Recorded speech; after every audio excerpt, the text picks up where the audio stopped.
Hello again, everybody! Zack Attack is here with the attack line for Wednesday, December the 19th, 2012. Alright, I think it's been about a week since I made an attack line. Since I haven't done an attack line in a couple of days, I'll tell you about some gigs, DJ Zack Attack gigs that I get over the weekend, last weekend, the 14th and the 16th, Friday and Saturday. Kicking off with the special needs dance I did. It was a Christmas themed one that I did this past Friday. And it was a good, fun one. Not as packed as last year. Last year's Christmas dance for the special needs was awesome. And this one wasn't as good because it wasn't as packed. Because it was another competing special needs dance that night in another city. But it was still a fun night nonetheless. A lot of love shown as part of the Christmas spirit being spread all over that building. And they had a Santa Claus show up. And then we had another Christmas gala of sorts this past Sunday for River Point Dance Academy, which I did their Christmas gala for the 4th year in a row at Club Monte Carlo in Chilby Township in Michigan. And it was a fun show as well. Like the special needs, not as packed as last year, but still very packed night. Very fun night, another fun night of dancing and everything else. So there you go. And they were indeed dancing to the #1 single. Still #1 for the second week in a row, kicking off the Billboard #1s. Bruno Mars is still #1 single with Locked Out of Heaven. But unfortunately, his album did not debut at #1, however. Unorthodox Jukebox has the settle for #2 on the Billboard Top 200 as Taylor Swift's Red returns for a second week in a row following her comeback to #1 last week as part of a big week 4 as she celebrated, of course, as I mentioned on various attack lines last week, her birthday with, of course, the single release video of the song Knew You Were Trouble and the Golden Globe nod. So they congrats to Bruno Mars, still #1. And at least congrats for him being #2. Well, Taylor is still #1 album. And probably the top 5 of top Hot 100, and check the charts, but in the top 5, basically probably top 5, top 10, is Kesha's Die Young. Fortunately, in the aftermath of the horrific tragedy last Friday in Connecticut, Newtown, Connecticut, involving Sandyhook Elementary, the murder of 27 people, including 20 young children. Various radio stations, especially those in Newtown, Connecticut, taking action against certain songs right now. Of course, the most prolific song being pulled off the airwaves is Die Young by Kesha. Of course, in America, it takes one incident to make everyone go crazy. Remember what happened earlier this summer with, of course, the infamous Aurora Theater tragedy. That one event made everyone freak out about movies, going to the movies. And this one incident makes people afraid of Die Young. Die Young, as everyone knows, by Kesha, is a fun song about living while we're young.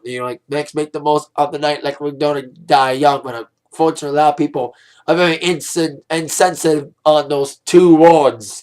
Die young at this sad time. I thought about that too. Looking at my set list for my upcoming gigs on 12/21/12. Yes, I got gigs that day. On the supposed end of the world, the Mayan calendar, I got 2 gigs that day. 12/21/12 afternoon show, a lunch show. I'm up middle, first time ever doing that lunch show as part of a reward of them donating 100 toys for Toys for Tots and a Splash Bash. But back to my thing, I was looking at the set list for both those shows I'm doing Friday, and I saw Die Young on there. I was like, it was a little touchy. I felt the same way, but Kesha had her own response to it. She tweeted first, I understand I had my very own issue with Die Young for this reason. I did not want to sing those lyrics, and I was forced to. She later erased that tweet. Of course, she had a songwriting credit along with Nate Wusa Fun and Dr. Luke Sucker and Benny Blanco. Maybe she didn't write those lines. Maybe that's why she was somewhat forced to. Kesha did do another tweet saying, I'm so sorry for anyone who has been affected by this tragedy, and I understand why my song is now inappropriate. Words cannot express. A program director for radio station said that the song was no longer in rotation in Connecticut. We played it Friday, but not since the tragedy, and I think we're done with it. There's other songs been banned because of the inappropriate lyrics, including Pumped Up Kicks by Foster the People because of their gun references. And they're not. And pop music ain't the only songs being banned. Even country radio stations are banning "If I Die Young" and "Better Dig 2" by Van Halen at this time of being insensitive. So various songs are being banned across the airwaves. I bet they'll come back eventually, but for now, political correctness in America has taken hold yet again, as certain songs have been pulled from the radio station because of insensitivity towards this sad tragedy. And I haven't done an attack line since then. And it's sad to hear about that. Of course, Obama doing those new gun law things. He wants those gun law things. And I'm not going to go all political on here about gun safety laws being required, blah, blah, blah, blah, blah, blah. But all I'm going to say is thoughts and prayers still going out to the friends and family of all who are affected by the Sandyhook elementary school tragedy, especially those who were sacrificial, the heroes. I think I've seen a lot of Facebook things about this one teacher, Victoria, who locked her kids in a closet to protect them, and then later got shot herself. So sad to hear about the tragedy. I heard about it when I was at Radio Shack. I saw it on the TV. So, but thoughts and prayers still go out to the Sandyhook tragedy people. So there you go. Radio insensitivity rules in this aftermath tragedy. Now on with sports, starting with UFC. Now, since I didn't make an attack, like I said in the last couple of days, I did watch some UFC over the weekend. Then UFC on FX, headlined in Australia by George Sotoopoulos, losing to Ross Pearson. Very intense fight. That fight was a stand-up brawl. It was the lowest rated FX fight on UFC ever. That's what I read on various sources. But I watched that card. It was a decent card. You know, it's a good, exciting action. I didn't see much of the Ultimate Fighter finale this past Saturday, but announced a new UFC card for March. UFC 158 was announced. And after supposed to take place last year at UFC event last year, but due to an injury and not showing up to a press conference, that fight was later canceled, but now it's going to happen. GSP, of course, coming off his win over Carlos Condit at UFC 153 or 154, whatever it was. Yeah, 154. GSP, rumors were flying about him fighting Silva next, but he wants to fight somebody else, and he'll get that fight. He'll fight Nick Diaz. Yes, Nick Diaz will be back in the UFC, fighting against GSP for the welterweight championship at UFC 158 in March 16th.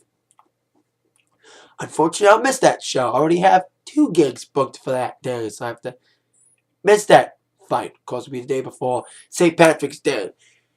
And they already announced other fights on that card. Of course, Nick Diaz was going to fight GSP at first, but then Nick Diaz got pulled out, replaced by Condit.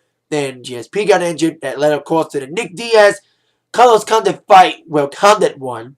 Of course, Condit got the fight against GSP, but then he lost. And speaking of Condit, not only will Diaz fight on this card against GSP, Condit will as well fight on this card, as he'll be facing up in the same card at 158 in Montreal against Rory McDonald, the guy who just beat up BJ Penn. While Johnny Hendricks, who had a big knockout against Martin Kepman at UFC 154, the same event will GSP retain against Condit, will be taking on Jake Ellenberger. And other fights set for this card besides that will be Alicia Sakala taking on Patrick Cote in a rematch from UFC 154 in a controversial finish. So there you go. UFC 158 in March announced, headlined by GSP's next title fight against Nick Diaz, not against Silva, but against Nick Diaz. Personal request of GSP, feeling they have unfinished business. Of course, Nick Diaz, the former welterweight champion of Strikeforce, finally getting his match against GSP. Hopefully Nick will make all the press conferences after what happened last time. Now with my thoughts on Super Smack Down Live and commercial free last night. I watched most of it. I missed the main event though, because I was flipping between it and Storage Wars, despite all the controversies involving Europe. Dave Hester, as I mentioned on my Atakline last week. I think it was like Wednesday. Yeah, but Wednesday's Atakline. Last Wednesday's Atakline, I mentioned that Dave Hester lawsuit. Anyway, I watched Super Smack Down Live last night, and we kicked it off with Miss TV, actually.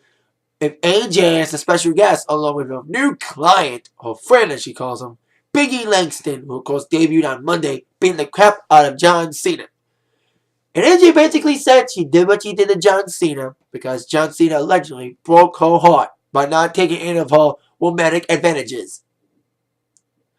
That she made those pins that Vicky found. It was like doing this whole Vicky accusing AJ John Cena scandal.